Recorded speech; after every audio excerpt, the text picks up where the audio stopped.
The very individual that says 2 terms should be the maximum is now campaigning for a 3rd term. It doesn't make sense. I listened to prospective candidate Wader Hines last night, and he was speaking about a very important policy issue in relation to term limits for Prime Minister. And of course he mentioned Boldness's promise, which was not fulfilled. And then he turned to your leader and he was encouraging him for the People's National Party to consider 2 terms, no more than 2 terms for Prime Ministers. What are your thoughts on that? Do you do like this? I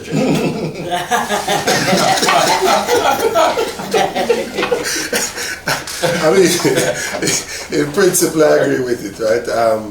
I think that, you know, if you have served 2 terms, you should be able to bring leadership and be able to achieve some things, and then after that it may be worthwhile for someone else, a fresh pair of eyes, to be at the helm. When Bruce Golding started some of these discussions around constitutional changes, we're in university at that time, and young people are attracted to it.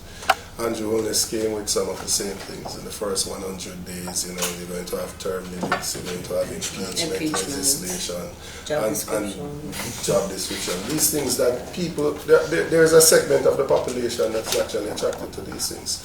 I'm disappointed that he has not made any attempt to implement any of those proposals, and that he is now campaigning for a 3rd term. The very individual that says 2 terms should be the maximum is now campaigning for a 3rd term. It doesn't make sense. We didn't get job description, but there was a 300% salary increase. Impeachment legislation, the PNP put forward a bill.